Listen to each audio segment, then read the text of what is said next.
Alright, so now that you've gotten your trucks attached to your deck, it is time to put on your wheels, on your bearings and everything else, and attach all that kind of stuff. And then you're basically complete. So this is pretty much less labor intensive, but a little bit more mind work. This is just more labor intensive because it just takes time. So really, minimum tool set, you're just going to need to be able to tighten up the nuts that go onto your kingpin and tighten up the nuts that screw your wheels into place and everything else. So that's really it. Other than that, it's pretty tool free. Let's start off by taking one of these and assembling this part. So it's usually a good idea to do this without the wheels. I do it without the wheels first and then I put on the wheels, but for whatever preference you want, that's what you're going to be going with.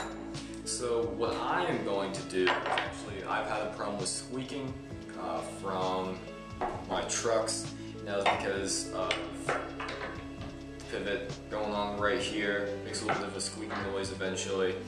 And good idea, just grab some graphite lubricant, powder graphite lubricant. It's almost like a liquid, but you can kind of stick a little bit in here, and as you can see, a little bit just spilled out. But you just want to take a tiny bit, stick it in there, just to prevent any squeaking that could happen. Alright, now that you've gotten that in there, you don't have to do that. However, I choose to do that. You're going to want to take this, and with the actual kind of divot side up for mine, just kind of actually. Alright, so now that you've gotten that in there, you want to stick down the first of your bushings, and I'm using the orangutan nipples, so put down your washer if you have one, and put down your first bushing, and then take this with the actual divot thing side up, and kind of just rotate it in there like so, and that should be good for you. And then once you get that part done, then you're going to want to take your second bushing and stick it on there. I actually have a placement for them so I can wear them in pretty easily, and every time I take them on and off I don't have to wear in a new spot. So now that you've got that, then you're going to want to put in your other washer, and then take this, your nut to screw onto your kingpin, and just tighten it down. And then once you got it around finger tight, tighten a little bit more. I would suggest do tighten it down to about one thread showing. You want them nice and loose, however you don't want them too loose because this thing falls off every time you take a ride. So just tighten this down. Alright, so there we go. Now that we've gotten that, you know we can shake this back and forth however we want.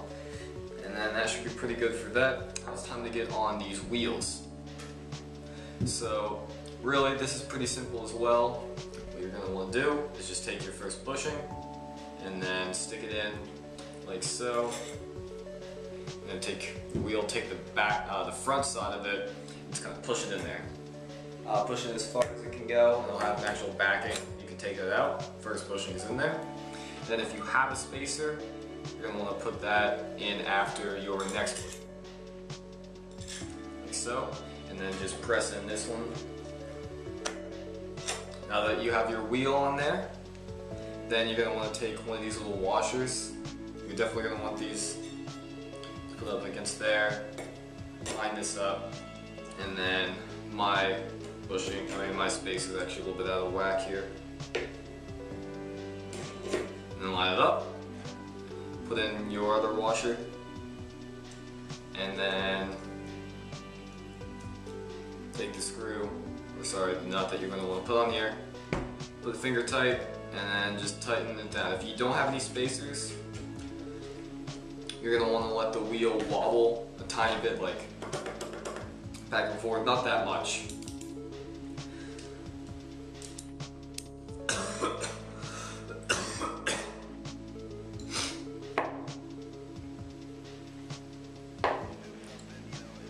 But you want to tighten it down just enough so that it's fully compressed, so you don't screw up your bushings. And then there we go. So, from my experience with the washers, you still want the tiniest bit of wiggle. I don't have it now, but you can't even hear it from the camera. And then you just put the tiniest bit of wiggle on there, and then that that should treat you pretty well. So let me do the other 3 wheels and then I'll come back to you whenever I'm done. Alright, so now that you've got all 4 sets of wheels on and all that kind of cool stuff, you're ready to go out and ride. That's it. You're done with your setup and nothing really else to it. So, hopefully you enjoyed the video and stay tuned for any other longboarding videos. Thanks for watching, guys.